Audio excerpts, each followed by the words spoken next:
Hello everyone, this is Mrs. Jaspreet Kaur from Alpine International Public School, Palat.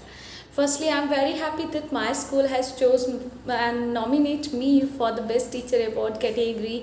And next अगर मैं अपने बारे में बात करना चाहूँ तो मेरा मेन सब्जेक्ट साइंस है, बायोलॉजी है और इन द मीन टाइम्स मुझे फ़िज़िक्स और केमिस्ट्री पढ़ाने का मौका मिला तो उसमें भी मैंने एंजॉय किया। कैसे एंजॉय किया? बिकॉज एक तो वो मेरे सब्जेक्ट रहे हैं, मेन सब्जेक्ट में मेरा बायोलॉजी रहा है, बट हाँ कहीं ना कहीं हमने फ़िज़िक्स केमिस्ट्री पढ़ा हुआ है तो उसके बारे में मुझे थोड़ा प्रिपेयर होना पड़ा।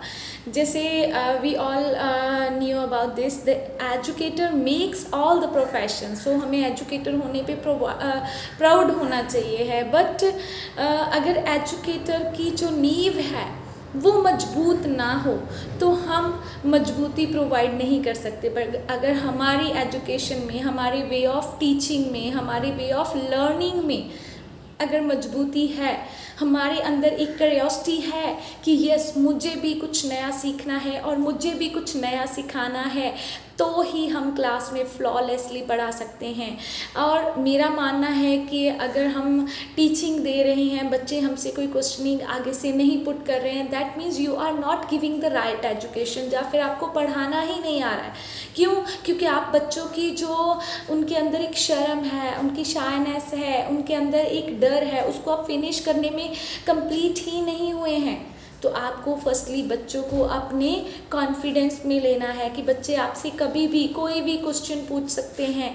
आपको अपने टॉपिक के रिगार्डिंग पहले से ही पूरी तरह से तैयार होके जाना है। कहीं से भी बच्चा कोई भी क्वेश्चन पूछ ले, आपको पता होना चाहिए। तो कभी भी लेसन प्लान जो है वो करना मत भूलें, ये मेरी हॉबी है।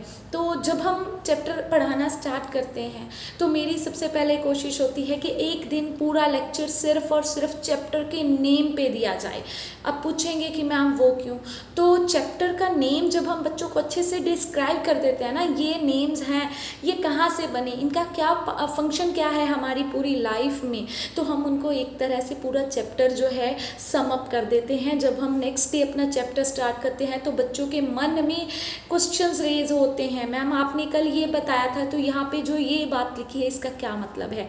तो मेरी हॉबी रही है, मैं ऑलवेज मोटिवेशनल वीडियोस बनाती हूँ। फेसबुक पे मेरा पेज है मोटिवेशनल स्पीकर का, तो वो बनाने की एनकरेजमेंट भी मुझे मेरे स्टूडेंट से ही मिली है, उनके पेरेंट्स से मिली है कि अगर मुझे एनकरेजिंग बातें करनी आती हैं, मेरे अंदर इतनी विल पावर है कि मैं किसी को कन्विंस कर सकती हूँ, तो मुझे उसे एक पॉजिटिव वे में लेना चाहिए है। तो मेरी कोशिश हमेशा बच्चों को एनकरेज करने की रहती है। Thank you.